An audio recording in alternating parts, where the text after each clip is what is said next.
Everyone আসসালামু আলাইকুম। আপনারা সবাই কেমন আছেন? আশা করি ভালো আছেন। অনেকদিন পর একটা ব্লগিং ভিডিও নিয়ে আসলাম। অনেকদিন থেকে ভিডিও ছাড়া হয় না, কারণ ওইরকমভাবে সময় হয়ে ওঠে না। সময় হয়ে উঠলেও ভালো লাগে না, কারণ এত কষ্ট করে ভিডিও করি, ভিডিওতে লাইক কমেন্ট সাবস্ক্রাইব কোনোটাই হয় না, এই জন্য হয়তো ভিডিও করা হয় না। তারপরে রিলস ভিডিওগুলো দিই। তো আজকে আমাদের মাসিক বাজার করা হয়েছে, মানে ঈদের মাংস তো আছে এক গাদা, তারপরেও সবজি টবজি সব কেনা হয়েছে। তো চলুন কী কী বাজার করা হয়েছে দেখে আপনাদের। তো এই যে ওখানে পেঁয়াজ নেওয়া হয়েছে, এখানে এই যে এগুলো আমি সব প্যাকিং করলাম। ট্যাংরা মাছ, এটা এটা দেশি একটা মুরগি,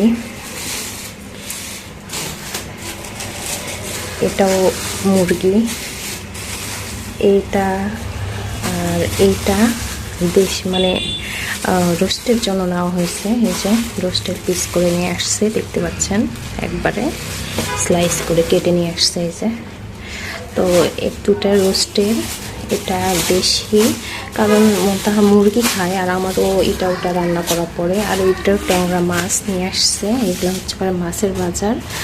আর এটা হচ্ছে পরে ফুলকপি, এখানে ফুলকপি আছে, পাট শাক আছে, কলা, তো পেঁপে আমি নিতে বলছিলাম, পেঁপে, বেগুন, এখানে আল্লাহ চিংড়ি মাছও তো আছে। এই যে চিংড়ি নিয়ে আসা হয়েছে। চিংড়ি মাছটা আমি বাঁচবো না, এভাবে ফ্রিজে রেখে দেবো। আর এখানে নেওয়া হয়েছে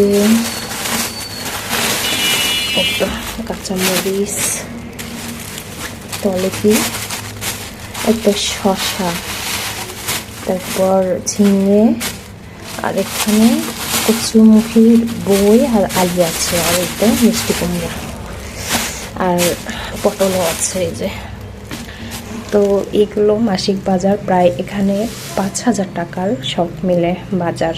ওই তো ওখানে পেঁয়াজ, তেলের বোতল, মানে ওই তো ভরা বোতল, আর এটা খালি ছিল হালকা। তো সব মিলে প্রায় 5,000 টাকার বাজার। এখন বাজারে গেলেই শুধু টাকা আর টাকা। তো ভিডিওটা ভালো লাগলে অবশ্যই লাইক কমেন্ট এবং সাবস্ক্রাইব করে দিবেন। আল্লাহ হাফেজ। মাছের তরকারি হচ্ছে, আর এখানে পাট শাক হবে। দেখি আমার দিকে তাকাও, শশা খাচ্ছ? ভালো লাগে তোমার শশা খেতে? মাই গড।